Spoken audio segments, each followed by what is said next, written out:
Dengan luar negeri. Jadi kalau kita berbicara tentang perdagangan, perdagangan itu seperti kita tahu merupakan salah satu dari kegiatan bisnis. Jadi pengertian bisnis itu lebih luas di dalam lebih daripada perdagangan. Nah, perdagangan itu merupakan salah satu eh, komponen atau salah satu bagian yang ada di dalam bisnis. Karena kalau kita berbicara tentang bisnis itu akan lebih luas lagi. Seperti ada investasi, ada produksi, ada pemasaran dan sebagainya.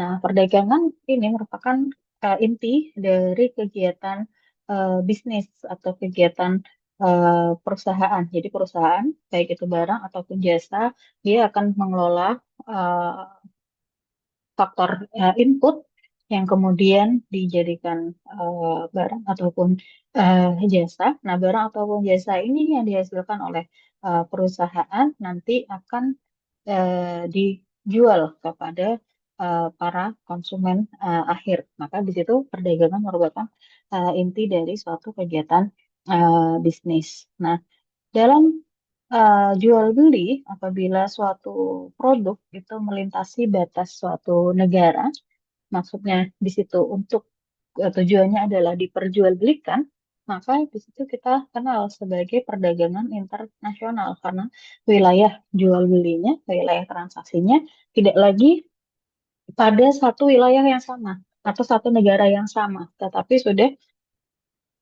melampaui pada atau melintasi batas suatu negara. Yang mana dalam hal ini kegiatan perdagangan internasional, tadi kegiatan jual belinya kita sebut sebagai ekspor maupun impor. Nah, perdagangan internasional di sini memiliki peraturan dan juga hukum yang berbeda. Karena kita melihat bahwa misalkan di Indonesia memiliki kebijakan perdagangan yang bisa jadi berbeda dengan yang dimiliki oleh eh, Singapura, oleh China mungkin, oleh Amerika, dan seterusnya. Dan juga budaya yang dimiliki oleh masing-masing negara itu juga berbeda. Maka setiap negara, maka pemerintah yang ada di masing-masing negara itu memiliki kepentingan untuk mengatur bagaimana tata cara perdagangan. Sehingga ketika suatu negara melakukan transaksi dengan negara lain, nah negara tersebut harus mengikuti peraturan yang ada di negara tujuannya.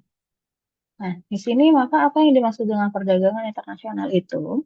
Jadi perdagangan internasional adalah kegiatan perekonomian dan juga perdagangan yang dilakukan oleh penduduk suatu negara dengan penduduk negara lain atas dasar kesepakatan bersama. Nah, yang dimaksud dengan penduduk di sini ada tiga macam. Bisa antar perorangan, individu dengan individu, bisa antara individu dengan pemerintah pada suatu negara, bisa juga perdagangan antara pemerintah suatu negara dengan pemerintah di negara yang lainnya. Nah, ini tiga macam perdagangan yang bisa dilakukan pada perdagangan internasional. Nah, mengapa kita bisa melihat terjadi perdagangan internasional? Kira-kira siapa ada yang mau menjawab terlebih dahulu? Kenapa bisa terjadi perdagangan internasional? Boleh kalau ada yang mau jawab, dibuka mic-nya.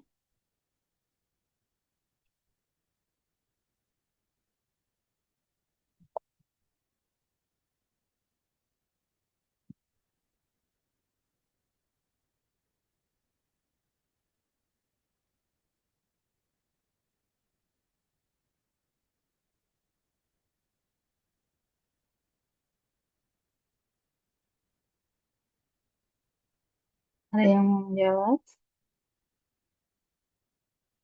Haidar, silahkan.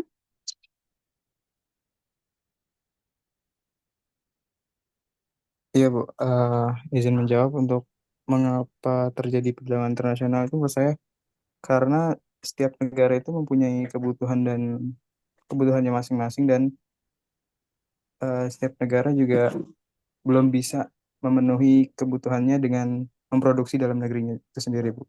Gitu. Oke, baik.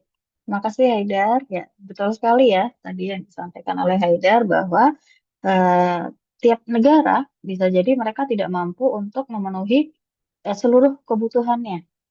Nah, mengapa ada perbedaan dalam kemampuan untuk memenuhi kebutuhan? Karena ada faktor geografis, ada faktor iklim, atau faktor-faktor lainnya yang itu menyebabkan ada negara yang dia bisa atau memiliki banyak sumber daya, ada juga negara yang keterbatasan sumber daya. Padahal misalkan kebutuhan dasar manusia itu hampir sama di seluruh dunia. Ada kebutuhan-kebutuhan pokoknya yang harus dipenuhi itu sama. Tetapi dalam pemenuhan kebutuhan, penyediaan kebutuhan tadi, tidak semua negara itu memiliki kemampuan yang sama. Maka di situ terjadilah suatu perdagangan internasional. Tadi misalkan di sini Jepang, misalkan negaranya tidak bisa eh, tanah di negaranya misalkan tidak bisa ditanami karet, padahal dia membutuhkan karet. Maka di sini Jepang mengimpor karet itu bisa dari Indonesia, dari Malaysia ataupun dari Thailand. Nah, atau Indonesia, Indonesia sebagai negara negara mayoritas Muslim misalkan, menjelang bulan puasa biasanya kebutuhan akan kurma itu meningkat. Tapi Indonesia tidak bisa memproduksi. Tanah di Indonesia itu tidak bisa ditanami pohon kurma. Atau bisa ditanami tetapi buahnya tidak bisa keluar. Tidak bisa memproduksi buahnya. Maka di sini mengimpor dari Timur Tengah. Maka karena ada perbedaan dalam pemenuhan kebutuhan di sini. Jadi ada dua alasan utama dalam perdagangan internasional.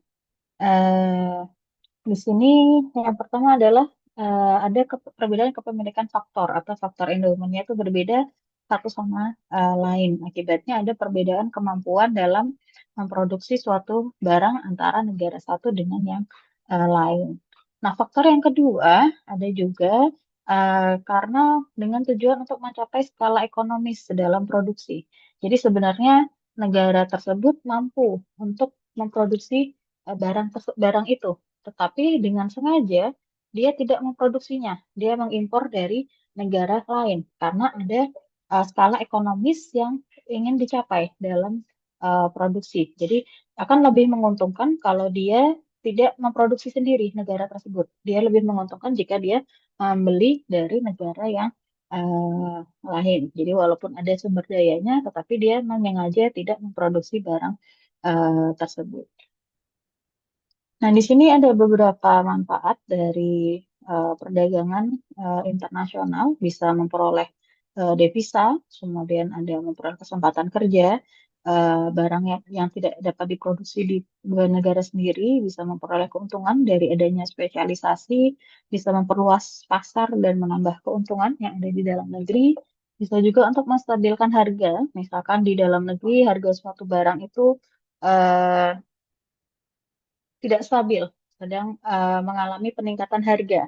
Nah, untuk menurunkan harga barang itu bisa dibantu dengan mendatangkan atau mengimpor barang yang sejenis dengan barang tersebut agar jumlah permintaannya meningkat di dalam negeri sehingga harganya bisa diturunkan atau distabilkan. Kemudian juga meningkatkan kualitas konsumsi dan juga bisa ada transfer teknologi modern karena bisa jadi di dalam suatu negara itu ada kekurangan tenaga ahli, sumber daya manusia yang ahli di bidang teknologi mungkin itu terbatas sehingga untuk teknologi-teknologi terbaru yang digunakan di dalam manufaktur atau industri itu bisa diperoleh atau dibeli didatangkan dari negara yang lain. Maka di situ terjadi suatu transfer teknologi modern. Nah, di sini ada beberapa karakteristik dari perdagangan internasional. Yang pertama pasti terjadi transaksi lebih dari dua negara yang bukan hanya pada perusahaan multinasional saja, tetapi perusahaan menengah itu juga bisa melakukan perdagangan internasional. Kemudian aktivitas inti yang diselenggarakan diantaranya ada ekspor, kemudian ada impor, ada FDI atau Foreign Direct Investment, ada franchising, licensing, sampai ke joint venture. Kemudian karakteristik lain karena adanya sistem legal dan juga budaya yang berbeda antar negara yang melakukan perdagangan tadi, maka mengharuskan negara yang lain itu untuk menyesuaikan dengan hukum ataupun budaya yang berlaku. Kemudian penggunaan mata uang yang berbeda-beda antar negara. Jadi kalau kita lihat pasti tiap negara memiliki mata uangnya masing-masing. Nah, maka di sini dalam perdagangan internasional biasanya akan menggunakan satu atau dua mata uang yang sudah ditentukan atau yang sudah masuk di dalam perjanjian antar negara. Misalkan Indonesia dengan Jepang. Indonesia memiliki rupiah, Jepang memiliki yen. Tetapi dalam transaksi perdagangan internasionalnya menggunakan eh, US dollar misalkan di situ sehingga eh, sama-sama bisa mendatangkan keseimbangan atau keadilan bagi negara yang melakukan transaksi tadi. Jadi menghitungnya dengan mata uang lain. Kemudian yang terakhir ada ketersediaan sumber daya yang berbeda di tiap negaranya. Nah, di sini ada beberapa penyebab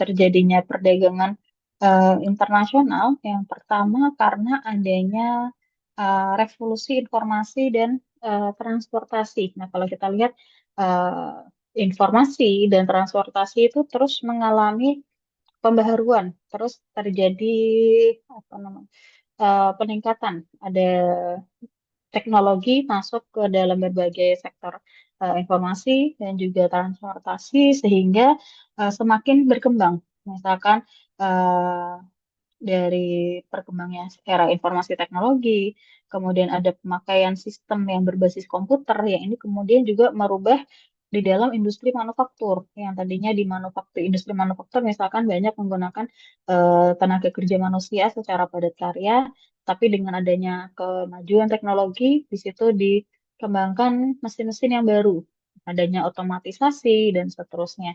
Nah, kemudian ada digitalisasi pemrosesan data dan lain sebagainya, sehingga itu menyebabkan terjadinya perdagangan internasional. Negara yang bisa mengembangkan informasi atau teknologi tersebut, dia akan menjual atau menawarkan teknologinya kepada negara-negara yang belum mampu mengembangkan sendiri. Misalkan kita lihat di Cina itu digitalisasi, transformasi digitalnya sangat cepat. Nah, kemudian dia menawarkan pengembangan jasa digitalisasi itu kepada negara-negara lain, misalkan salah satunya kepada Indonesia untuk bisa menggunakan teknologi terbaru yang sudah dikembangkan oleh negara tersebut. Maka di sini akhirnya terjadi perdagangan internasional. Kemudian yang kedua ada interdependensi kebutuhan. Jadi tiap negara tadi memiliki keunggulan pada masing-masing sumber daya tertentu. Sedangkan eh, negara lainnya mungkin punya sumber daya yang berbeda-beda. Nah, ini akan berdampak pada ketergantungan antar negara. Kemudian ada tentang liberalisasi ekonomi. Jadi kebebasan dalam melakukan transaksi dan kerjasama itu memiliki implikasi bahwa setiap negara pasti akan mencari peluang dengan berinteraksi melalui perdagangan internasional. Jadi akan berusaha menjalin kerjasama, baik itu yang bilateral ataupun berbentuk multilateral itu dengan banyak negara lainnya. Tujuannya karena adanya liberalisasi ekonomi tadi. Kemudian ada asas keunggulan komparatif, jadi keunggulan negara, keunikan negara yang tidak dimiliki oleh negara lain itu membuat negara memiliki keunggulan yang menjadi sumber pendapatan dari negara tersebut. Itu bisa menjadi pendapatan utama bagi negara itu. Kemudian ada kebutuhan akan devisa. Jadi dalam memenuhi kebutuhan cadangan devisa yang harus dipenuhi oleh masing-masing negara, maka dilakukan transaksi perdagangan internasional. Karena dari perdagangan internasional inilah yang akan mendatangkan devisa bagi suatu negara. Kemudian perbedaan selera itu juga bisa menjadi faktor dalam perdagangan internasional. Kemudian keanekaragaman kondisi produksi, misalkan barang yang diproduksi sebenarnya adalah barang yang sejenis, tetapi ternyata dari negara A eh, kualitasnya kurang bagus, sedangkan negara B kualitasnya lebih baik. Maka ini juga bisa menimbulkan terjadinya perdagangan internasional dari aneka ragam kondisi produksi. Kemudian adanya perbedaan kebudayaan dan gaya hidup ini juga bisa mendorong terjadinya perdagangan internasional. Nah, di sini ada beberapa teori dalam perdagangan internasional. Mungkin tidak semuanya kita bahas. Yang kita bahas di sini ada secara garis besar ada 5. Ada teori keunggulan mutlak atau absolute advantage. Kemudian teori keunggulan komparatif atau comparative advantage. Ya, teori permintaan timbal balik atau reciprocal demand. Kemudian pandangan kaum merkantilisme. Dan yang terakhir ini adalah teori modern dalam perdagangan internasional yang kita bahas adalah teori faktor proporsi atau the proportional factor teori.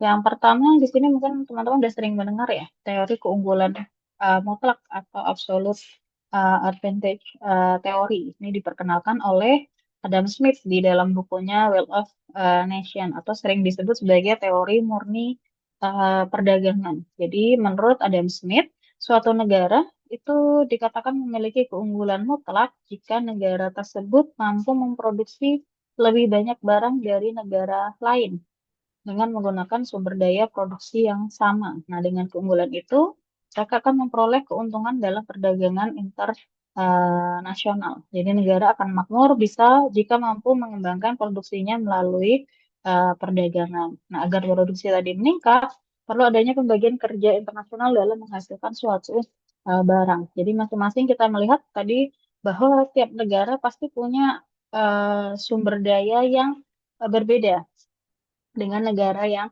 lainnya, yang mungkin Anda bisa jadi tidak dimiliki sama sekali oleh negara lain, dan itu hanya ada di negara tersebut saja. Maka itu menjadi suatu keunggulan mutlak. Nah, itu jika bisa dikelola dengan baik oleh suatu negara, negara itu akan bisa mendapatkan keuntungan yang besar di dalam perdagangan internasional.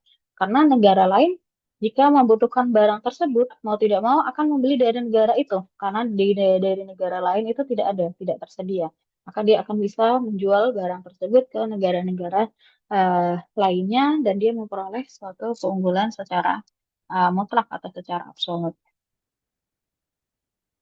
Kemudian yang kedua, di sini ada teori keunggulan komparatif atau comparative advantage. Ini juga dari ekonom klasik yang diperkenalkan oleh David Ricardo. Jadi menurut David Ricardo, suatu negara dapat melakukan perdagangan internasional meskipun tidak memiliki keuntungan mutlak, yaitu dengan cara berspesialisasi pada barang yang memiliki kekurangan yang kecil dibandingkan dengan produksi barang lain. Jadi menurut David Ricardo, perdagangan internasional terjadi bila ada perbedaan keunggulan komparatif antar negara. Jadi bisa tercapai jika suatu negara itu mampu memproduksi barang dan jasa itu lebih banyak dengan biaya yang lebih murah dari negara lainnya.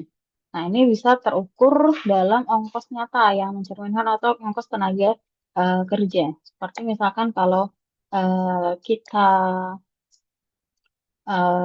melihat ya, misalkan dalam produksi dalam suatu barang kita melihat Indonesia dengan Cina misalkan sama-sama memproduksi peralatan elektronik, peralatan elektronik rumah tangga yang juga dibutuhkan oleh rumah tangga. Nah, tetapi kita lihat bahwa ternyata Cina bisa berspesialisasi pada produknya. Dia bisa memproduksi secara massal, kemudian ternyata produksi massal itu mendatangkan ongkos yang lebih murah. Sehingga ketika barang itu jadi dan masuk ke pasar, harganya jauh lebih murah dibandingkan misalkan produk serupa yang dihasilkan oleh Indonesia, eh, kualitasnya sama kurang lebih, tetapi harganya jauh lebih mahal barang dari Indonesia dibandingkan barang dari Cina. Berarti di sini kita bisa melihat bahwa ongkos tenaga kerja di Cina itu jauh lebih murah dibandingkan ongkos tenaga kerja di Indonesia. Maka di sini eh, dalam teori perdagangan, berarti lebih baik Indonesia itu tidak perlu memproduksi barang tersebut. Cukup membeli barang yang sama dari Cina, karena akan lebih menguntungkan. Indonesia lebih baik fokus pada produksi barang yang lainnya, yang tidak bisa atau yang eh, kurang di apa dikuasai oleh negara lainnya. Maka di sini memunculkan suatu teori keunggulan komparatif tadi. Kemudian yang ketiga, di sini ada teori permintaan timbal balik atau reciprocal demand. Jadi ini diperkenalkan oleh John Stuart Mill. Jadi mencari keseimbangan pertukaran antar dua barang oleh dua negara dengan perbandingan pertukarannya atau menentukan dasar tukar yang ada di dalam negeri. Jadi ada negara sudah menghasilkan misalkan dua barang, dia akan menukar dengan dua barang lain dari dua negara. Jadi berdasarkan dasar tukar yang ada di dalam negeri tersebut. Jadi ada timbal balik yang sudah dihasilkan oleh negara ini, dia memerlukan dari negara tersebut. Dia akan mendapatkan barang yang lain dari negara yang lain. Jadi saling bertukar uh, permintaan. Jadi misalkan Indonesia memiliki permintaan atas suatu barang dengan Jepang misalkan juga memiliki permintaan terhadap suatu barang. Yang mana barang yang dibutuhkan Indonesia itu ada di Jepang dan barang yang dibutuhkan Jepang itu ada di Indonesia. Maka di sini ada teori permintaan timbal baliknya. Ada keseimbangan pertukaran dari dua barang tadi. Kemudian yang keempat, di sini ada pandangan perdagangan internasional menurut kaum merkantilisme. Jadi kaum merkantilisme di sini suatu kelompok yang mencerminkan cita-cita dan ideologi kapital komersial. Jadi mereka berpandangan tentang politik kemakmuran negara melebihi kemakmuran perseorangan. Jadi bagi mereka negara eh, yang sejahtera, negara yang sejahtera itu lebih baik daripada kesejahteraan per individunya. Jadi kepentingan negara dapat memperoleh kemakmuran itu bersumber kepada bisa dari penumpukan logam mulia, karena logam mulia tadi bisa memperkuat posisi suatu negara. Atau politik perdagangan itu ditujukan untuk menunjang kelebihan ekspor di atas nilai impor, sehingga dia akan mengejar ekspornya lebih besar daripada impor yang dilakukan oleh negara tersebut. Karena tujuan utamanya adalah mendapatkan neraca perdagangan yang surplus. Karena ketika nilai ekspor negara lebih besar, sedangkan dia impornya lebih sedikit, maka neraca perdagangannya akan surplus. Jadi dia uh, berorientasi utama pada kesejahteraan suatu negara dibandingkan kesejahteraan individu yang ada di dalam negara tersebut. Kemudian yang kelima, di sini ada model teori perdagangan internasional modern dari teori faktor proporsi yang menggunakan model Hexer dan Ohlin. Jadi teori model HO di sini menyatakan bahwa perbedaan dalam opportunity cost pada suatu negara dengan negara lain karena adanya perbedaan dalam jumlah faktor produksi yang dimiliki. Jadi dalam faktor produksi mungkin kedua negara tersebut sama-sama memiliki faktor produksi, tetapi dari segi kuantitasnya bisa berbeda. Misalkan negara A memiliki jumlah tenaga kerjanya lebih besar, sedangkan negara B punya tenaga kerja tetapi jumlahnya lebih sedikit. Sedangkan negara B ini kapitalnya atau modalnya lebih besar dibandingkan si negara A tersebut. Jadi sebenarnya sama-sama memiliki faktor produksi yang sama, tetapi jumlah di masing-masing faktor produksi itu berbeda. Nah, dalam teori faktor proporsi ini menggunakan dua kurva. Mungkin teman-teman masih ingat ya, ada kurva isokos dan juga kurva isokan. Jadi kurva isokos ini nanti untuk menggambarkan total biaya produksi yang sama yang dimiliki oleh masing-masing negara, sedangkan kurva isokan itu menggambarkan kuantitas produk yang sama yang bisa dihasilkan oleh kedua negara tersebut. Nah, menurut teori ekonomi, di sini kurva isokos dan itu akan bersinggungan dengan kurva isokan pada suatu titik yang paling optimal. Maka itu yang menjadi penentu apa yang sebaiknya diproduksi oleh masing-masing negara. Jadi dengan biaya tertentu akan diperoleh produk yang maksimal atau dengan biaya minimal tadi akan diperoleh sejumlah produk tertentu. Nah, di sini kita bisa melihat ya di dalam kurva yang pertama, di sini ada kurva isokos. Ini ada negara A dengan eh, di sini jumlah tenaga kerja, kemudian yang mendatar ini adalah mesin atau capitalnya. Jadi dengan total biaya 100 misalkan di negara A, dari biaya 100 ini negara A memiliki dapat memperoleh 20 tenaga kerja, sedangkan bisa mesinnya hanya mendapat 5. Sedangkan pada negara B, dengan biaya yang sama, negara B ini bisa mendapatkan 10 tenaga kerja dan 20 mesin. Jadi kalau secara perbandingan di sini adalah 20 banding 5 itu berarti 4 banding 1, sedangkan di sini 10 banding 2 adalah 1 banding 2. Berarti di sini negara A memiliki keunggulan pada jumlah tenaga kerja yang biayanya lebih pada tenaga kerja, sedangkan di negara B dia lebih unggul pada mesin.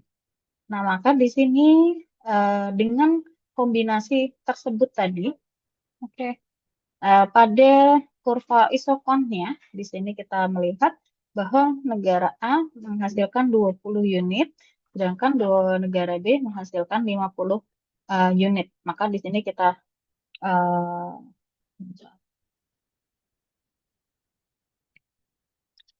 kita bisa melihatnya bahwa eh, dari yang bersinggungan, di sini kita bisa lihat di yang bersinggungan, negara A itu akan lebih eh, menghasilkan barang yang sama dengan negara B. Di sini dia menggunakan 20 tenaga kerja dan 8 mesin untuk 20 unit. Sedangkan di negara B dia memiliki tenaga kerja 32 dan jumlah mesinnya 100 untuk menghasilkan 50 unit barang. Maka dari sini kita bisa melihat bahwa mana yang sebaiknya di eh, faktor produksi mana yang lebih unggul di antara kedua negara tersebut. Nah, di sini berarti dari analisis teori Heike Ohlin tadi, harga atau biaya produksi suatu barang itu akan ditentukan oleh jumlah atau proporsi dari faktor produksi yang dimiliki oleh masing-masing negara.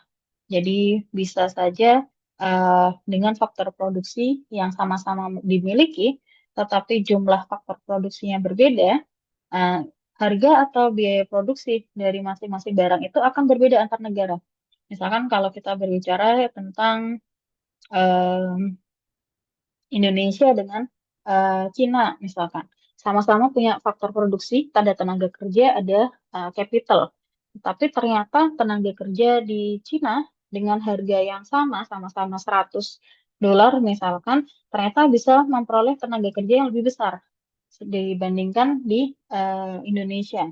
Atau kebalikannya, di Indonesia tenaga kerjanya lebih murah, di Cina tenaga kerjanya lebih mahal, tetapi mesin-mesin atau capital di Cina itu lebih murah dibandingkan di Indonesia. Maka di sini bisa menjadi suatu perbandingan dalam memproduksi barang di pada suatu negara. Jadi comparative advantage dari suatu jenis produk yang dimiliki masing-masing negara itu ditentukan oleh struktur dan proporsi dari faktor produksi yang dimiliki. Jadi masing-masing negara tadi akan cenderung melakukan spesialisasi produksi dan mengekspor barang tertentu karena negara itu memiliki faktor produksi yang relatif banyak dan murah untuk memproduksinya. Jadi ini juga eh, berlaku misalkan kalau kita melihat banyak perusahaan internasional, misalkan dia membuka eh, unit produksinya atau membuka manufakturnya, pabriknya itu bukan di negara asalnya, tetapi di negara-negara lain. Misalkan seperti Amerika Serikat, dia memiliki eh, produsen laptop ataupun alat elektronik ataupun kendaraan, tetapi pabriknya tidak di negara asalnya, karena dia melihat bahwa di negara asalnya tenaga kerjanya akan lebih mahal.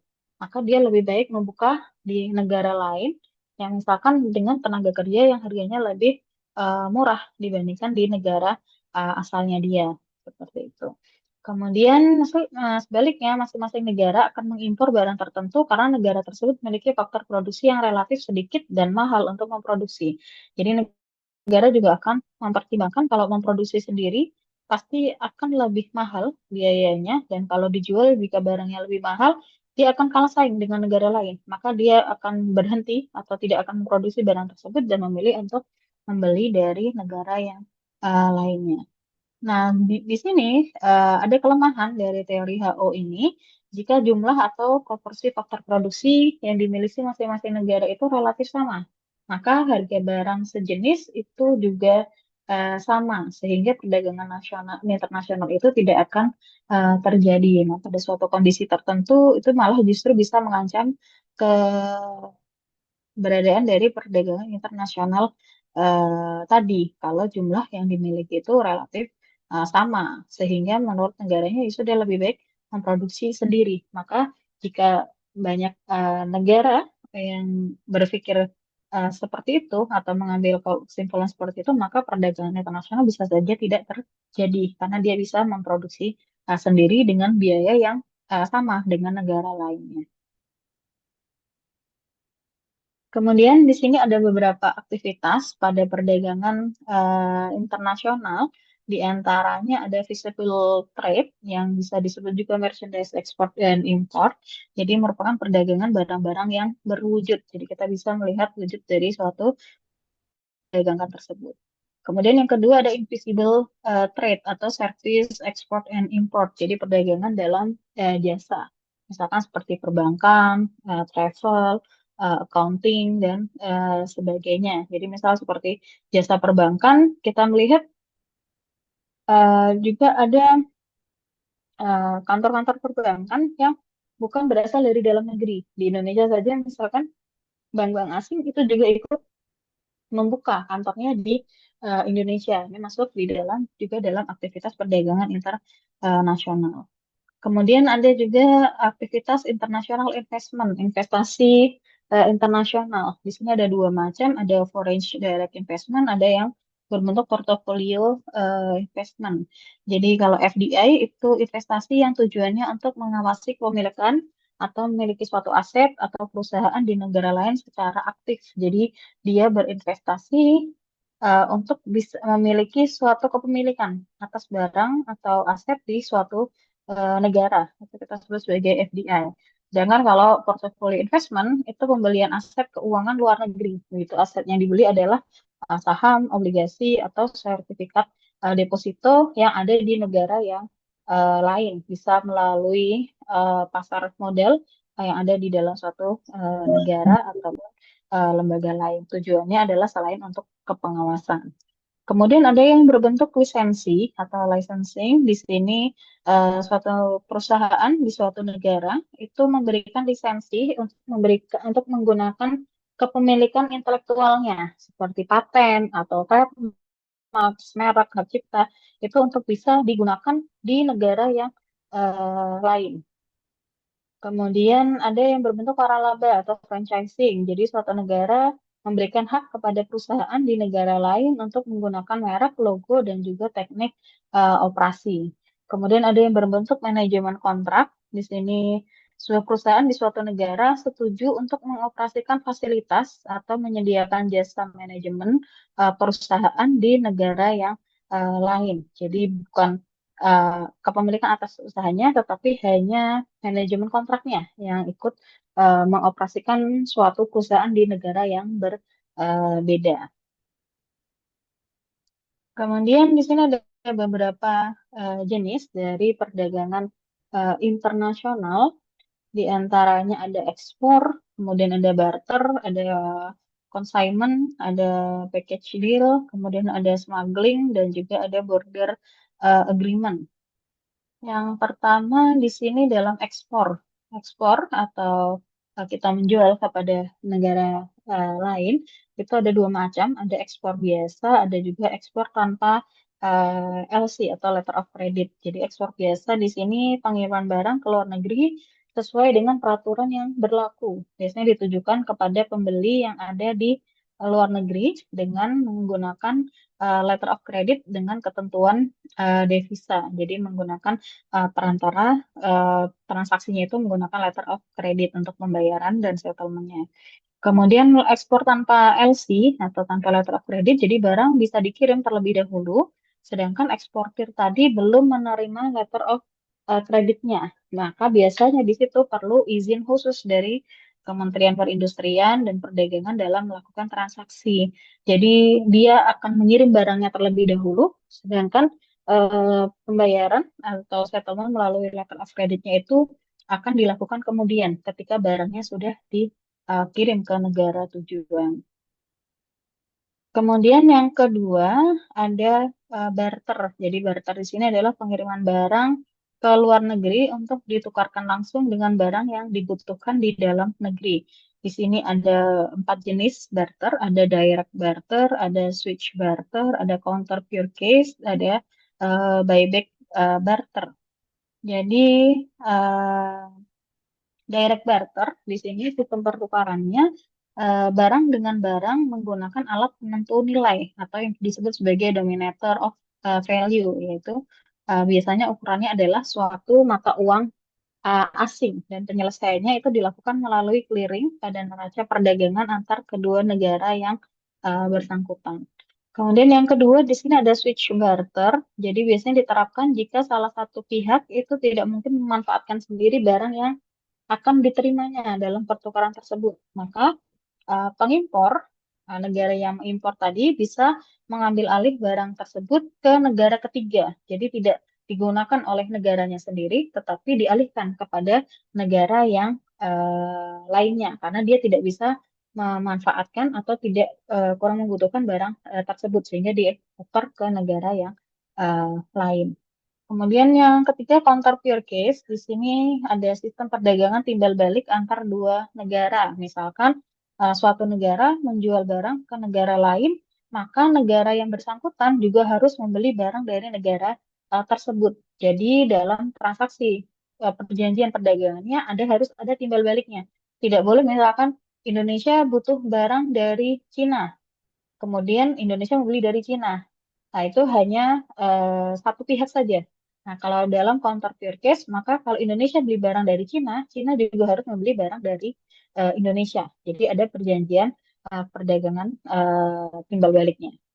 Kemudian ada buyback barter. Di sini sistem penerapan alih teknologi dari suatu negara maju kepada negara berkembang dengan cara membantu menciptakan kapasitas produksi di negara berkembang yang nanti hasil produksinya ditampung atau dibeli oleh negara maju. Mungkin ini banyak beberapa perusahaan multinasional itu yang menerapkan seperti ini di Indonesia. Jadi kita membeli teknologi dari negara lain, kemudian kita mendapat transfer teknologi di dalam negeri, SDM di Indonesia mendapat transfer teknologi, bagaimana penggunaan alat tersebut atau bagaimana menciptakan membuat alat tersebut dan seterusnya. Kemudian alat tadi bisa digunakan untuk meningkatkan kapasitas produksi manufaktur yang ada di dalam negeri. Nah, nantinya ketika barang tersebut jadi, itu tidak sembarang dijual begitu saja oleh perusahaan di Indonesia, tapi akan dibeli oleh perusahaan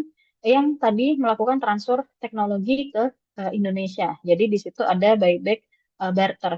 Jadi perusahaan di dalam negeri tidak perlu memikirkan bagaimana menjual barang tersebut karena barang tersebut pasti akan dibeli oleh negara maju yang tadi melakukan transfer teknologinya. Kemudian yang ketiga di sini ada konsinyasi atau consignment.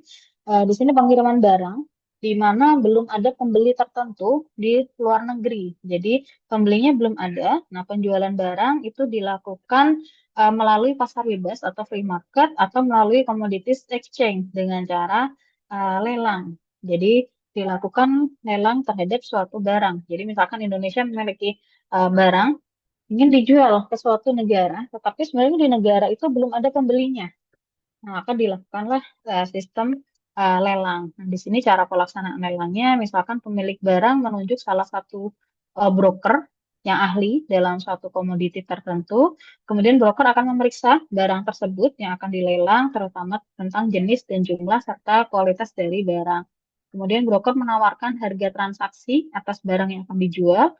Nah, harga transaksi ini disampaikan kepada pemilik barang. Maka panitia lelang akan ditentukan harga lelang yang sudah disesuaikan dengan situasi pasar serta kondisi dari barang yang akan dijual. Maka harga yang ditentukan oleh panitia lelang itu akan menjadi pedoman bagi broker untuk melakukan transaksi. Nah, jika pelelangan telah dilakukan, di sini broker berhak menjual barang yang mendapat tawaran dari pembeli yang sama atau yang melebihi harga lelang. Jadi misalkan suatu barang harganya 100 US dollar, maka jika ada pembeli yang menawar bahwa di harga tersebut, di harga 100 atau di atas tersebut, maka broker bisa menjual kepada orang tersebut. Nah, barang-barang yang ditarik dari pelelangan masih bisa dijual di luar lelang secara bawah tangan biasanya. Yang dibolehkan ikut pelelangan biasanya hanya anggota yang tergabung dalam suatu commodities exchange atau untuk barang-barang tertentu. Nantinya di akhir broker akan dapat komisi dari hasil uh, pelelangannya tersebut. Kemudian yang keempat, di sini ada package deal. Jadi untuk memperluas pasaran hasil, terutama pada negara-negara yang menggunakan sistem sosialis, maka pemerintah di negara tersebut biasanya mengadakan perjanjian perdagangan atau trade agreement dengan salah satu negara. Nah, perjanjian itu menetapkan jumlah tertentu dari barang yang akan diekspor ke negara tersebut dan sebaliknya. Negara itu akan mengimpor sejumlah barang tertentu yang dihasilkan oleh negara tersebut. Yang seperti kita ketahui biasanya di dalam negara sosialis, perekonomian itu kan dipegang oleh pemerintahnya. Jadi individu yang ada di negara tersebut tidak memiliki kebebasan dalam menentukan perekonomian. Maka biasanya apa yang perlu diimpor atau yang perlu diekspor oleh negara sosialis itu ditentukan oleh pemerintah. Maka pemerintah ini yang akan mencari negara lain melalui perjanjian perdagangan. Kemudian nanti akan menetapkan barang apa saja yang perlu diekspor ataupun yang perlu diimpor oleh negara tersebut.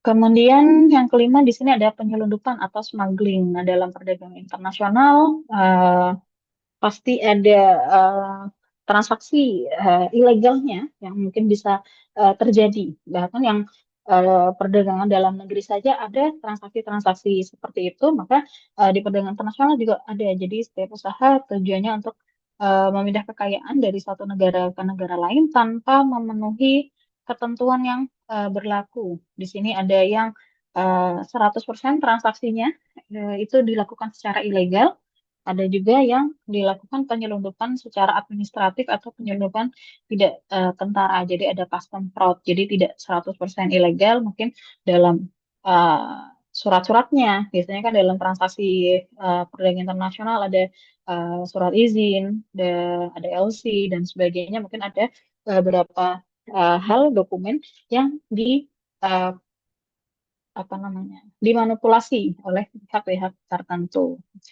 Seperti itu. Kemudian yang terakhir di sini ada border agreement. Jadi bagi negara yang berbatasan yang dilakukan dengan persetujuan tertentu, tujuannya untuk pendudukan perbatasan yang saling berhubungan diberi kemudahan dan kebebasan dalam jumlah tertentu dan eh, wajar. Jadi ada kalau kita lihat kan juga negara itu saling berbatasan, bahkan ada yang berbatasan secara langsung dengan negara yang lainnya. Maka di sini bisa terjadi border agreement. Jadi border agreement atau border crossing ini bisa terjadi melalui ada sea border atau lintas batas laut dan atau overland border lintas batas darat. Kalau lintas batas laut atau sea border di sini sistem perdagangan melibatkan dua negara yang memiliki batas negara berupa lautan. Biasanya perdagangan dilakukan dengan cara penyeberangan laut.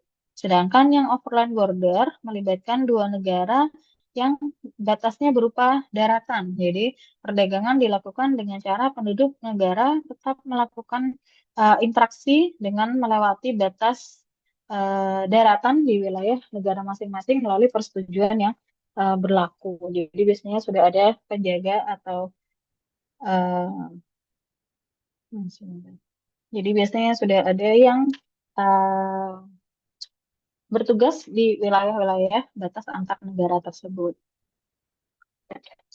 Kemudian di sini apa saja struktur perdagangan Indonesia? Kalau kita berbicara tentang Indonesia sendiri di dalam perdagangan internasional, baik itu ekspor maupun impor. Yang pertama di sini kaitannya dengan ekspor. Di Indonesia itu ada tiga macam. Secara garis besar ada ekspor primer, ada ekspor sekunder, dan juga ekspor jasa. Jadi ekspor primer, mengapa disebut primer? Karena dia mendominasi lebih dari 50% dari nilai ekspor yang ada di Indonesia. Nah, ini didominasi oleh barang-barangnya seperti mineral, perkebunan, ataupun perikanan. Mineral ada batu bara, ada tembaga, nikel yang merupakan hasil tambang utama yang ada di Indonesia itu banyak diekspor ke negara lain. Sedangkan perkebunan seperti CPO, kemudian karet, kopi, kakao itu juga banyak diekspor. Perikanan itu dari udang, tuna sampai rumput laut itu komoditas yang mendominasi di sektor perikanan. Nah, cirinya biasanya di dalam ekspor primer rendah nilai tambah. Jadi biasanya yang diekspor adalah barang-barang mentah. Jadi belum ada nilai tambahnya, bukan barang setengah jadi ataupun barang jadi. Sehingga biasanya harganya pasti akan rendah jika dijual ke negara lain karena masih berupa barang mentah. Sehingga bisa sangat rentan terhadap harga global. Kalau harga global misalkan di harga minyak dunia itu sedang tidak stabil, maka karena kita mengekspornya adalah barang mentah, itu menjadi sangat rentan. Harganya misalkan sedang tidak stabil, bisa sangat rendah sekali, itu juga bisa ikut harganya ikut eh, turun seperti itu. Kemudian yang kedua ada ekspor sekunder yang juga banyak diekspor oleh Indonesia. Jadi mulai mengalami peningkatan dalam 20 tahun terakhir itu diantaranya ada barang elektronik dan komponennya, ada otomotif dan suku cadangnya, kemudian tekstil dan juga alas kaki sampai furniture dan juga produk-produk kayu. Itu dalam 20 tahun terakhir mengalami peningkatan ekspor dari masing-masing barang tersebut. Ciri utamanya di sini dalam ekspor sekunder biasanya teknologi lebih lanjut. Contohnya seperti dalam memproduksi barang elektronik ataupun otomotif itu pasti memerlukan teknologi yang terbaru. Maka biasanya di situ dalam perusahaan-perusahaan yang produksi barang-barang tersebut ada eh, transfer teknologi. Jadi yang eh, kita mengekspor barang jadinya, tetapi salah satu komponen di faktor produksinya masih ada yang impor dari negara lainnya. Kemudian membutuhkan supply chain yang kuat dan juga membutuhkan tenaga kerja yang terampil. Kemudian struktur yang ketiga ada ekspor jasa. Jasa ini juga cukup banyak menyumbang ekspor di Indonesia, di antaranya di sektor pariwisata, kemudian sektor tenaga kerja migran atau remitansi. Jadi kita juga banyak menyumbang tenaga kerja ke banyak negara. Kemudian jasa pendidikan dan juga jasa ekonomi kreatif itu juga banyak dilakukan ekspor di Indonesia. Kemudian yang kedua, struktur perdagangan Indonesia ini dari sisi impor. Ada tiga jenis barang yang dijual. Ada bahan baku, ada barang modal, dan juga ada barang konsumsi yang diimpor oleh Indonesia. Bahan baku misalkan yang diimpor oleh pemerintah Indonesia yang paling banyak, ini menyumbang lebih dari 70% total impor. Ada petrokimia, kemudian ada pupuk, ada biji gandum, sampai kepada besi baja intermediate. Jadi barang-barang tersebut adalah barang-barang yang banyak dibutuhkan oleh manufaktur di Indonesia dan belum bisa terpenuhi dari produksi di dalam negeri. Maka menambahkan dari impor dari negara lainnya. Jadi Indonesia juga banyak mengimpor bahan mentah untuk industri domestik. Kemudian yang kedua adalah barang modal. Biasanya yang diimpor adalah barang-barang untuk meningkatkan kapasitas produksi, seperti mesin-mesin industri, alat-alat listrik, peralatan listrik, hardware komputer, itu masih banyak Indonesia mengimpor dari negara lain. Kemudian barang konsumsi. Barang konsumsi ini kalau dibandingkan dengan barang modal ataupun bahan baku, jumlahnya sangat sedikit.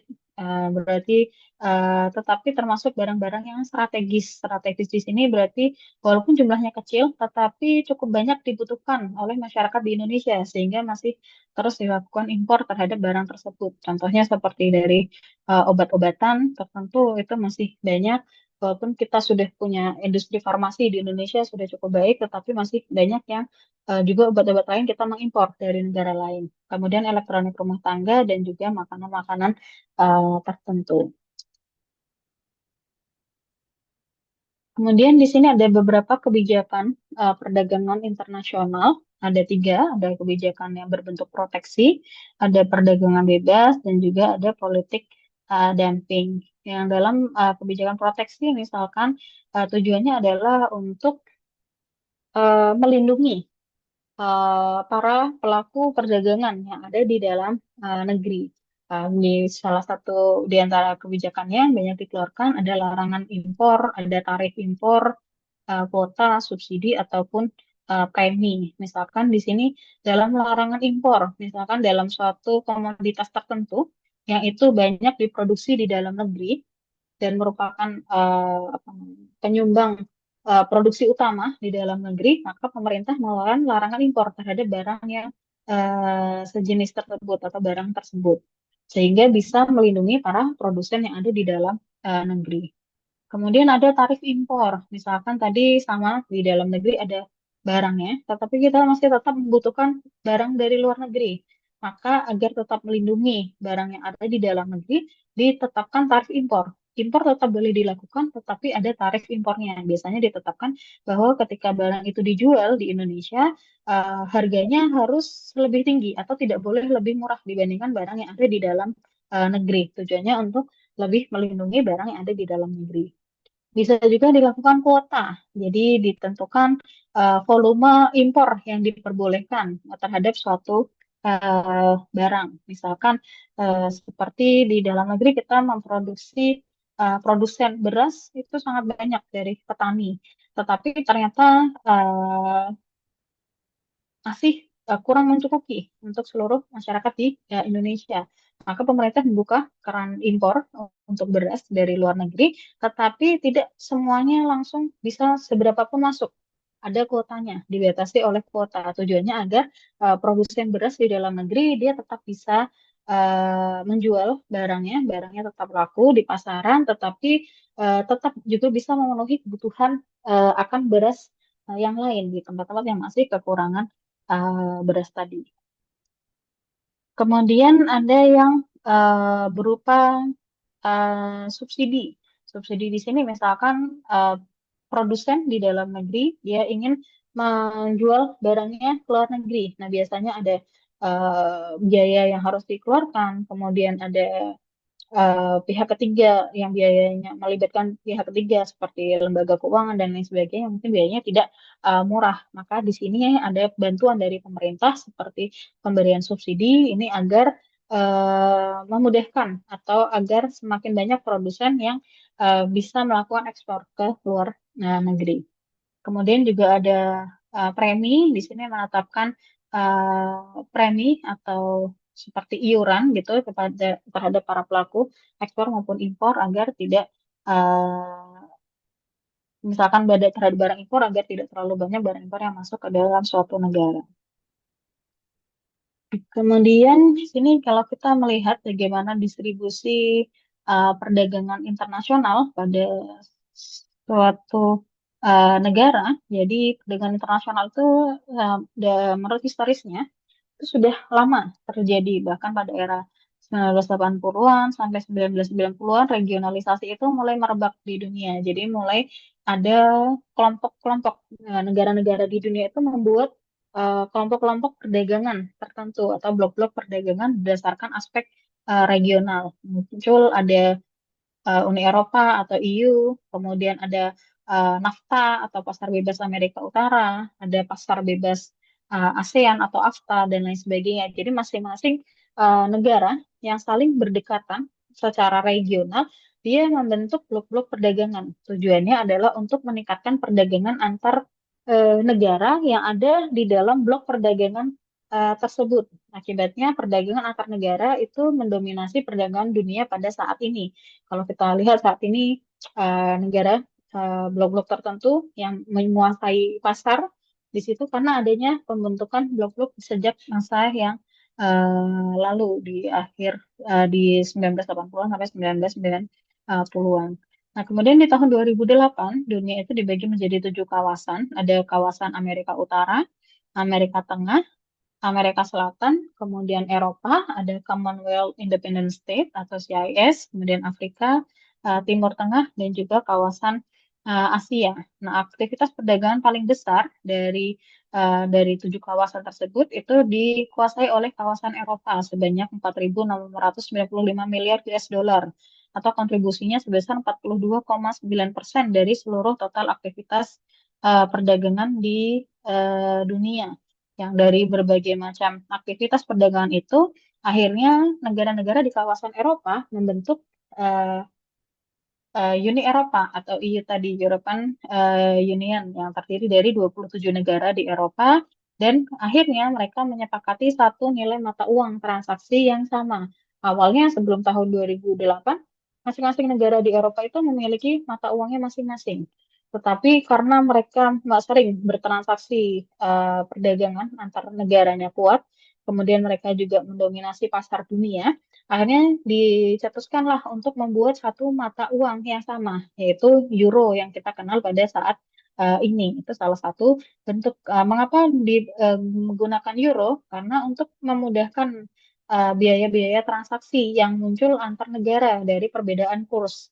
Jadi dengan adanya satu mata uang yang sama, mereka bisa mengatasi perbedaan kurs antar negara yang sama-sama di negara Eropa tersebut, sehingga bisa memunculkan biaya perdagangan yang lebih murah. Biaya perdagangan lebih murah, lebih rendah, maka meningkatkan aktivitas perdagangan sesama negara-negara di Eropa tersebut. Maka dengan adanya mata uang yang sama tadi memudahkan bagi negara-negara di Eropa tadi dalam bertransaksi antar negara. Kemudian selain Eropa, pemain perdagangan regional yang terbesar kedua itu adalah Asia. Asia itu mencatat 24,8% dari seluruh total perdagangan internasional. Nah, perdagangan dalam kawasan Asia sendiri berkontribusi 13,9 persen. Kemudian posisi ketiga ada di kawasan Amerika Utara. Amerika Utara ini adalah Amerika Serikat dan Kanada. Dia mencatat 17,2 persen di dunia. Kemudian yang ketiga eh, dari tiga kawasan tadi sudah mendominasi lebih dari 75 persen. Baru sisanya dikontribusi dari negara-negara yang lainnya. Nah, di sini perbedaan persentase yang mencolok tadi terjadi dalam perdagangan antar kawasan yang dikuasai oleh Eropa, Asia, dan juga Amerika Utara. Nah, disparitas juga banyak terjadi antar kawasan, khususnya di Eropa dan Amerika Utara. Yang kalau kita melihat di seluruh benua Eropa itu sudah tidak ada lagi negara berkembang. Negara di Eropa itu hanya ada negara maju dan negara sangat maju. Di Amerika Utara juga seperti itu, hanya ada negara sangat maju dibandingkan di kawasan Asia. Kawasan Asia itu masih sangat beragam. Negara maju mungkin didominasi di Asia Timur, di negara berkembang masih banyak di wilayah Asia Tenggara, Asia Selatan, bahkan Asia Tengah, Asia Timur Tengah itu masih banyak yang negara miskin. Maka di situ terjadi disparitas antar wilayah karena adanya dalam perdagangan internasional. Bahkan di negara-negara di Afrika yang negara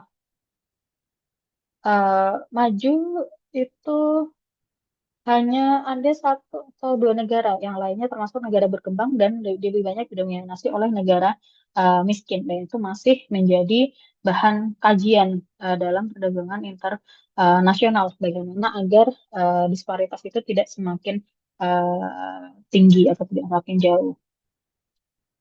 Baik, mungkin itu saja dari saya terkait dengan perdagangan eh, luar negeri atau perdagangan internasional. Silahkan kalau ada yang mau bertanya atau mau menambahkan.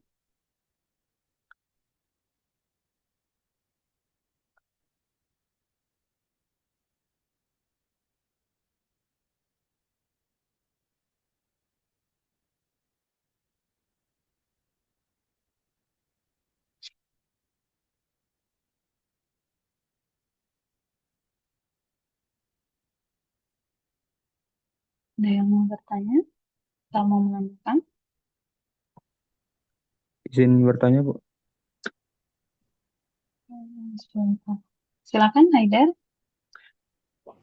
Izin bertanya tentang perdagangan luar negeri ini, Bu. Eh, Mungkin yang pertama ini saya mau nanya tentang ini, bukan kita kan kalau di Indonesia itu kan kalau saya lihat sering berkegantungan terhadap negara-negara seperti Amerika, Cina, Mhm. Jepang. Itu kita sering bertransaksi perdagangan ke situ ya, Bu. Hmm. Nah, yang mau saya tanya, kenapa sih kita nggak ataupun kenapa kita nggak memperluas perdagangan ke Amerika Latin maupun Afrika gitu Bu? Apa sih kayak susahnya atau kayak semacam apa ya? Kenapa gitu loh? Kenapa nggak ke Amerika Latin ataupun ke Afrika? Apakah ada faktor-faktor tertentu yang mengurangi perdagangan tersebut atau gimana? Terus yang kedua, tentang hilirisasi apa? Ya, hilirisasi. Nah, dampak dari hilirisasi ini apakah bisa mengurangi ekspor Indonesia gitu, Bu? Ataupun kayak mengurangi orang membeli barang dari kita gitu. Kan kalau hilirisasi kan kalau sebelum hilirisasi mungkin orang luar negeri ataupun luar negeri itu membeli barang dari kita misal harga 1.000 bisa dapat 1 liter. Nah, dengan adanya hilirisasi mungkin harga 1.000 bisa mendapat 500 mili aja gitu.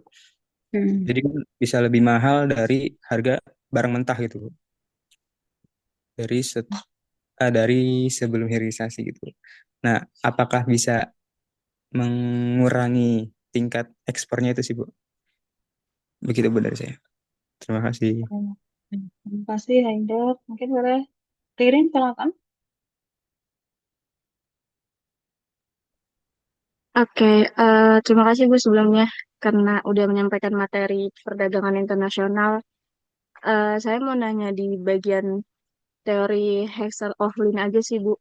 Jadi kan kalau dia tuh mungkin dari beberapa teori ini emang yang paling disebutin itu lebih ke faktor ekonominya ya Bu ya.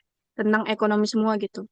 Nah, terutama di Hexer-Ohlin ini juga itu lebih ke faktor apa tadi proporsional atau produksi gitu ya Bu ya. Yang saya notice itu lebih ke tenaga kerja gitu sih Bu.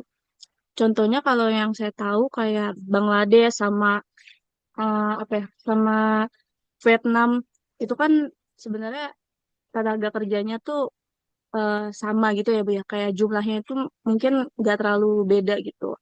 Tapi tuh yang diekspor itu beda gitu. Kayak di Bangladesh itu lebih ke tekstil, sedangkan kalau di Vietnam itu lebih ke eh listrik atau sama teknologinya gitu kan ya Bu.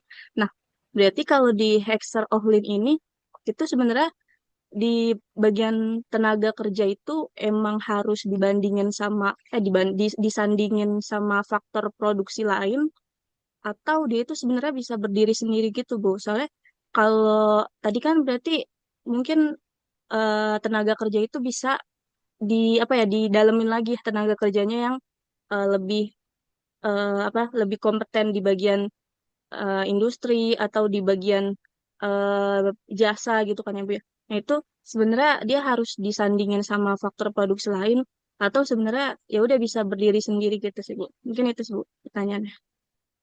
Oke. Terima kasih, Ririn. Ada lagi mungkin?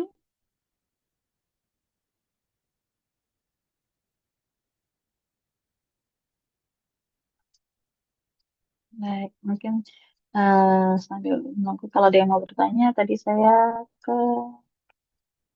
dari Hajar dulu. Tadi terkait dengan kenapa Indonesia tidak memperluas perdagangan ke Afrika atau eh, Amerika Latin misalkan. Yang pertama, salah satunya kalau kita melihat, teman-teman pernah melihat ya peta dunia ya, posisi Indonesia di mana dengan posisi Afrika itu di sebelah mana. Jadi kalau kita melihat perdagangan yang ke eh, Afrika itu secara geografis dan secara logistik dia biasanya membutuhkan waktu yang lebih lama karena dari secara jaraknya eh, jauh dan tidak ada transportasi atau pelayaran yang langsung. Jadi pasti harus melewati beberapa transit pada beberapa negara.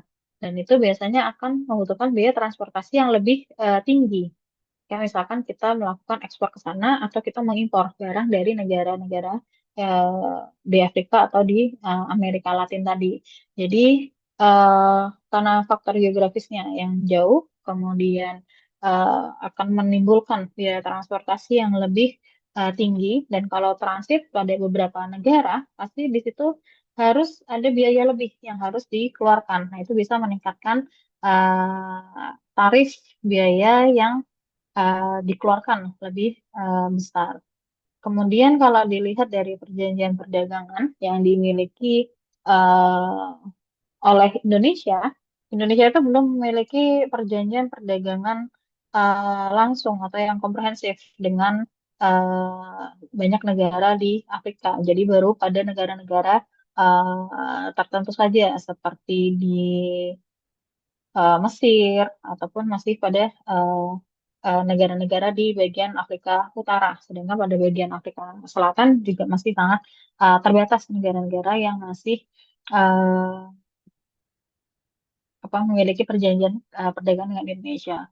Kemudian kalau kita melihat juga bahwa banyak eh, negara-negara di Afrika itu yang masih banyak terjadi konflik antar negara, baik itu konflik internal ataupun konflik negara. Jadi masih terjadi ketidakstabilan politik yang ada di dalam negara tersebut. Maka menyebabkan banyak eksportir dari Indonesia itu lebih memilih untuk tidak mengekspor barangnya ke negara-negara tersebut, karena kalau sedang konflik seperti itu dan mungkin konfliknya berkepanjangan, itu akan menimbulkan risiko perdagangan yang lebih besar. Nanti bisa mendatangkan bisa jadi barangnya tidak sampai, atau misalkan barangnya sampai tetapi rusak, tidak bisa dijual di negara tersebut, dan seterusnya.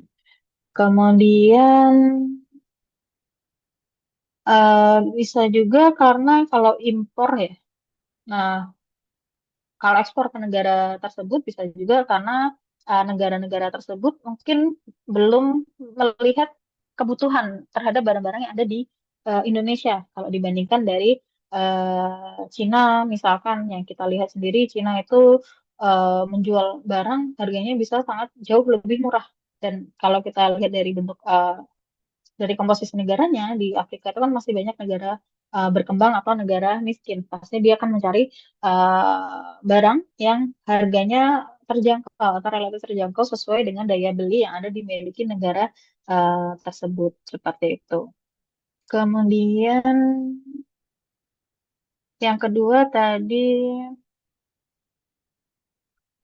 tentang hilirisasi di Indonesia, itu apakah bisa mengurangi ekspor di Indonesia. Jadi eh, kalau kita berbicara jangka pendek, dengan adanya hilirisasi itu bisa mengurangi ekspor jangka pendek, karena yang seharusnya dari dari tambang misalkan, dari nikel ataupun batu bara atau yang lainnya, seharusnya dari ketika dia di apa diproduksi dari alam, dia bisa langsung diekspor. Tetapi karena adanya hilirisasi kan tadi tujuannya adalah menambah uh, value added dari suatu barang, menambahkan nilai barang tersebut agar lebih tinggi nilainya ketika diekspor ke negara lain. Jadi diolah terlebih dahulu menjadi barang setengah jadi, sehingga ketika dijual harganya akan lebih mahal dibandingkan kalau kita menjual barang bahan mentahnya. Nah, kalau dalam jangka pendek pasti akan mengurangi ekspor, karena yang seharusnya tadi bisa diekspor, tetapi tidak bisa diekspor karena harus diolah terlebih dahulu di dalam negeri. Tentu saja akan mengurangi nilai ekspor dalam jangka pendek. Tetapi dalam jangka panjang, itu justru bisa kebalikannya. Justru dalam jangka panjang bisa jadi meningkatkan nilai ekspor. Karena ketika dalam jangka panjang, ketika itu sudah berhasil diolah di dalam negeri, akan menjadi nilai tambah. Maka nilai jual dari barang tersebut akan lebih mahal dibandingkan ketika kita mengekspor barang mentah. Jadi kalau kita berbicara dalam jangka panjang, itu justru akan meningkatkan ekspor kalau kita bisa apa namanya benar-benar mengelola barang tersebut, bahan mentah tersebut tadi sesuai dengan kebutuhan yang ada di pasaran. Jadi barangnya sudah bagus, diolah setengah jadi, ada nilai tambah di situ akan mendatangkan nilai ekspor yang lebih tinggi dibandingkan ketika kita mengekspor barang yang mentah tadi. Jadi kalau dalam jangka pendek dia akan menurunkan ekspor, tetapi dalam jangka panjang ada positifnya, dia akan meningkatkan ekspornya tadi. Kemudian selanjutnya dari Ririn tadi ya, jadi di dalam teori Hexer Ohlin atau teori HO tadi, negara itu akan mengekspor barang yang dengan perbandingan pada faktor produksinya ya. Jadi yang biasanya kita melihat suatu negara itu akan membandingkan faktor produksi dengan negara lain. Misalkan sama-sama memproduksi tekstil, Indonesia memproduksi tekstil, ada negara lain juga memproduksi tekstil. Sama-sama ada faktor produksi, ada tenaga kerjanya misalkan dan juga ada capitalnya. Tetapi dilihat mana faktor produksi yang paling melimpah atau paling banyak yang ada di dalam negara tersebut, maka itu yang akan dilakukan apa ya, maka dia akan memproduksi barang tersebut di negara itu yang kemudian akan diekspor kepada negara lainnya. Nah, di sini mengapa bisa tadi, apakah produk terproduksi itu bisa berdiri sendiri untuk negara atau harus dibandingkan? Jadi kalau kita ingin melihat apa keunggulan suatu negara atau kita ingin melihat keunggulan negara kita, pasti kita harus membandingkannya dengan negara lain. Kalau kita hanya melihat apa yang ada di dalam negeri saja, di internal di Indonesia saja, kita tidak tahu apakah kita itu unggul atau tidak unggul dibandingkan negara yang lain. Maka mau tidak mau di sini dalam teori HO kita harus membandingkan dengan negara lain yang memiliki faktor produksi yang sejenis dengan output yang sama, misalkan pakaian atau kendaraan ataupun barang yang lain, dengan faktor produksi yang sama, sama-sama punya salah satu atau dua atau lebih dari faktor produksi yang ada. Dan mana yang paling unggul yang dimiliki oleh suatu negara, maka negara itu akan eh, memilih untuk memproduksi barang tersebut. Tetapi kalau ketika dibandingkan dengan negara lain, ternyata kita tidak punya keunggulan dibandingkan negara lain tersebut, maka kita lebih baik tidak memproduksi barang itu dan sebaiknya kita hanya mengimpor saja dari negara eh, tersebut. Nah, mengapa tadi ditanyakan ada perbedaan antar negara dalam hal faktor produksi, misalkan tenaga kerja. Kalau seperti di Bangladesh dengan Vietnam tadi yang coba disebutkan oleh Ririn tadi, karena bisa jadi em, ada perbedaan kualitas juga dari sumber daya manusia yang ada di negara tersebut. Misalkan Bangladesh dan Vietnam sama-sama tenaga kerjanya mungkin murah, tetapi kenapa yang satu memproduksi tekstil, yang satu memproduksi teknologi, misalkan. Kalau dilihat dari struktur penduduknya, penduduknya sama-sama besar. Penduduk yang ada di Bangladesh dan juga di Vietnam sama-sama banyak. Tetapi kalau kita melihat dari kualitas pendidikannya, misalkan Vietnam memiliki kualitas pendidikan yang lebih baik dibandingkan dengan Bangladesh. Sehingga ketika memproduksi barang, misalkan sama-sama ingin dipaksakan Bangladesh memproduksi teknologi juga, Vietnam juga diminta untuk memproduksi teknologi. Itu akan menghasilkan suatu kualitas barang yang berbeda. Nah, di sini akan menjadi apa namanya kerugian bagi Bangladesh tadi karena dia memproduksi sesuatu yang tidak dikuasai oleh SDM yang ada di negara tersebut. Maka biasanya produsen-produsen perusahaan-perusahaan internasional itu akan memilih di daerah atau di negara mana yang sesuai dengan struktur penduduk yang ada di negara tersebut ketika dia ingin membuka cabang manufaktur dari perusahaan tersebut. Nah, itu juga yang dipegang oleh masing-masing negara, apakah negara itu akan memproduksi barang atau tidak. Seperti misalkan eh, Indonesia, kita melihat Sebenarnya kalau dalam beberapa tahun terakhir kita lihat banyak sumber daya manusia di Indonesia yang sudah cukup berkualitas. Tetapi kalau kita lihat kenapa masih banyak kita misalkan mengimpor kendaraan dari negara lain. Kenapa kita tidak memproduksi sendiri? Ini di luar berbicara tentang masalah politik ya misalkan. Bisa kita lihat mungkin karena ketidaksiapan sumber daya manusia di Indonesia bisa jadi atau teknologi yang dimiliki di dalam negeri mungkin kurang canggih dibandingkan teknologi yang ada di negara lain. Sehingga kalau kita memaksa memproduksi sendiri, misalkan harganya akan jauh lebih mahal dibandingkan jika kita mengimpor dari negara lainnya. Nah, jadi kalau kita melihat tadi di dalam teori HO, ya sebenarnya dia lebih dekat dengan comparative advantage dibandingkan dengan absolute advantage seperti yang dipaparkan dari David Ricardo ataupun dari uh, apa Adam Smith. Jadi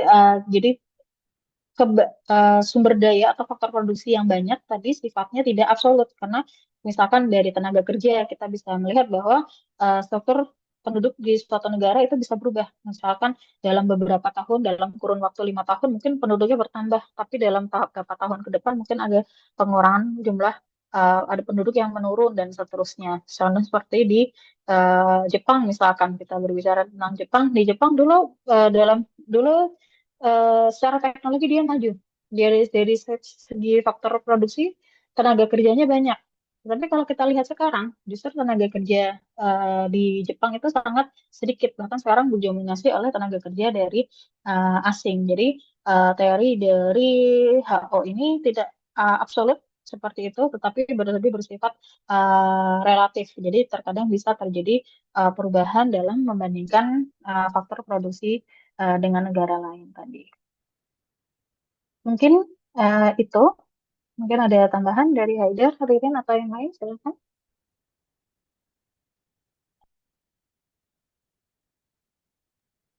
Ya sudah sangat cukup, Bu. Terima kasih banyak, Bu. Oke, Terima kasih.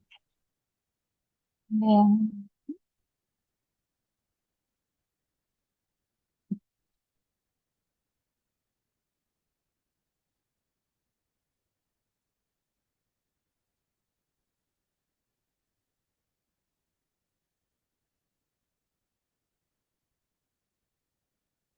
kalau saya baca presentasi dulu ya.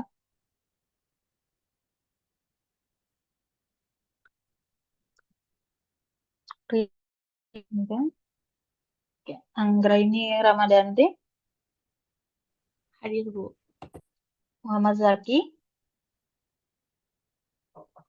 Ini nggak ada, Bu. Alhamdulillah cukup paham. Oke. Siva Sabrila, Hadir, Ibu. Dia Sabita. Oh ya, Saya sambil zoom dulu, maaf ya, Bu. aku Makasih.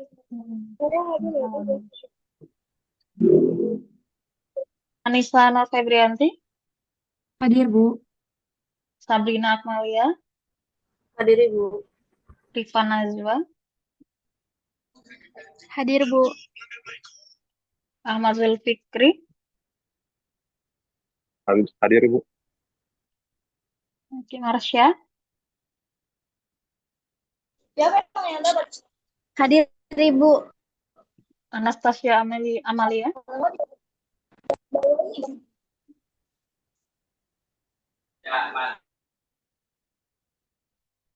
Anastasia, Bisa.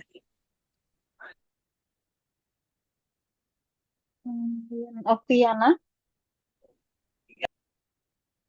Hadir, Ibu. Oke, Herliana Tantri, Hadir, Bu. Muhammad Haidar, Hadir, Bu. Kaila Hairunisha, Hadir, Bu. Midestia Aulia, Hadir, Ibu. Winda Ramadanti, Hadir, Ibu. Hilda Agustina, Hadir, Ibu. Pandu Rizky, Hadir, Bu. Amelia Putri, Hadir, Bu. Azura Aurora, Hadir, Bu. Isnaini, Hadir Ibu. Revalina, Hadir Ibu. Dava Rizky, Hadir, Bu. Muhammad Ridho, Hadir, Bu. Jevano,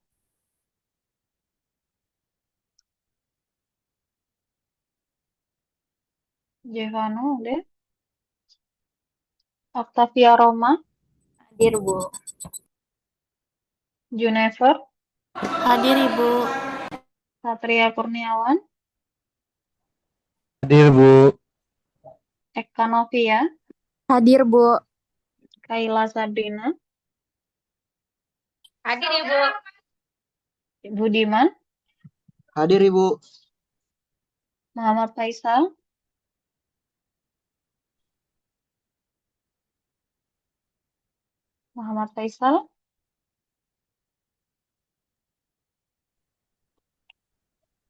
Laili Sabila, Hadir Ibu. Lulu Mutia, Hadir Bu. Lulu,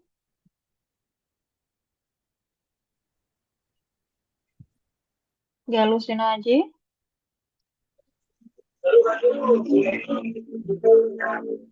Mutia Nurfadila, Hadir Ibu. Cindy Septi, Hadir Bu. Anastasia ada, Anastasia, Jevano, Faisal, Lulu Mutia, Lulu Mutia hadir Bu. siapa?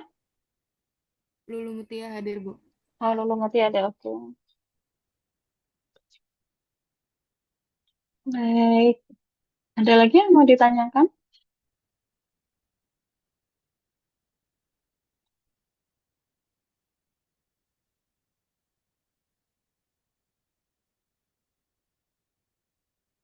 Kalau tidak ada, mungkin itu ya saya cukupkan. Hari ini kita tidak ada tugas dulu, mungkin minggu depan baru saya beri penugasan lagi. Kita cukupkan perkuliahan kita pada sore hari ini. Saya tutup. Terima kasih. Wassalamualaikum warahmatullahi wabarakatuh. Waalaikumsalam warahmatullahi wabarakatuh. Terima kasih, Bu. Iya.